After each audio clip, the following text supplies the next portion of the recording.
दूध दाते ना ने दही आते ना ने बस रोटी खवाते बस और का खवा दे।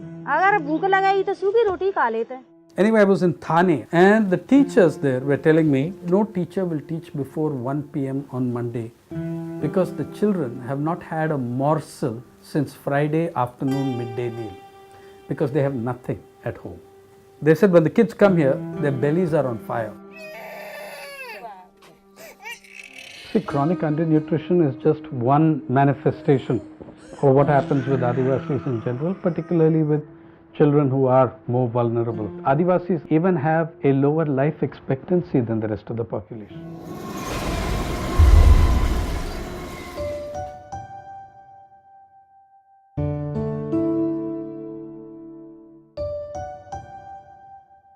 दाल होता था पहले, फिर आजकल तो होता नहीं है। कहे कि सीआरपीएफ तरफ उधर जो है कि सीआरपीएफ सब जितना ज़मीन सब था उसको ही कर लिया। फिर आने जाने के लिए जो छोटा सा रास्ता था बैल उल घुसता थी हल चलाने के लिए वो भी उसको भी मतलब बंद कर दिया। This denial of an access to forest resources and then also a shrinking of space that they experience because of, let's say, dams, mineral exploitations, let's say industries, has implicated the health status of the Adivasis. They've got into agriculture, but the quality of their agriculture is very poor. Plus, they don't have good fertile flat lands. Extreme land alienation, loss of land, has a severe impact on the well-being of the Adivasi family. Their eating is much less while their labor increases enormously.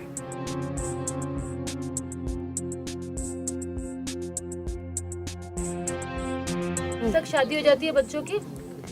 हम तो छूटे में ही कर दिए हैं। 12 बरस रे सुरसैन मुंडू पाकुलेन्यो मुंडू इर्डुक मेंडाव इर्डुक सिल्ला।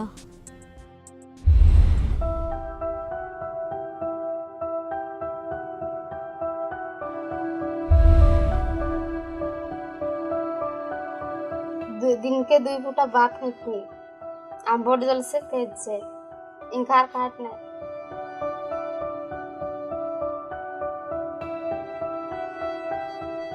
कैसा साफ सफाई रहेंगे वे तो बे गंदी हो जाते हैं।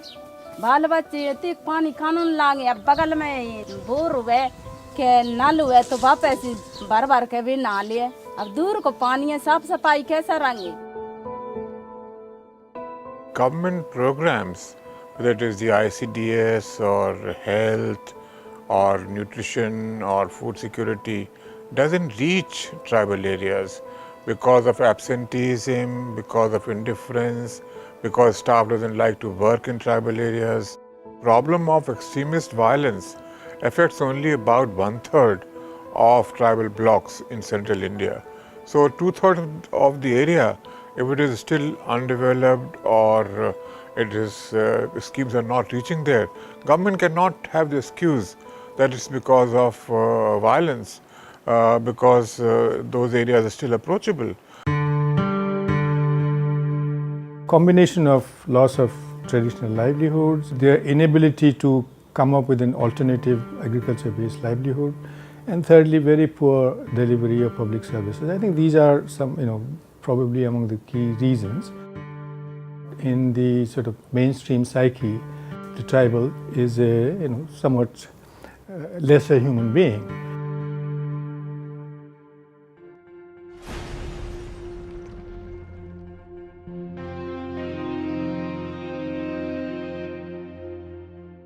To begin with, we could implement FRA, which is a law that the Parliament passed, in a more honest and transparent way. Then I think also if we implemented issues around PESA, the Panchayat extension for scheduled areas, which would enable tribal communities to manage their own services, their own Anganwadis, their own midday meal programs and so on and so forth, I think that probably would help. One is the restoration of Adivasi lands and protection of those lands.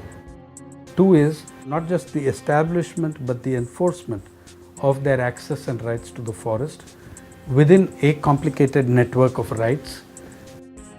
The Ministry of Tribal Affairs should ensure that the programs such as the ICDS, NRHM, PDS, etc. actually reach tribal areas. There should be monitoring of these programs, and the states should be taken to task if they are not posting people or the people are not doing their duty.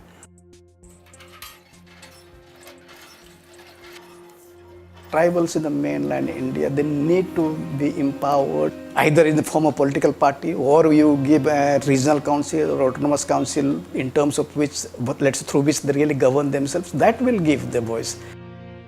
The Adivasi voice is pretty much there. Where are the ears of the rest of the country?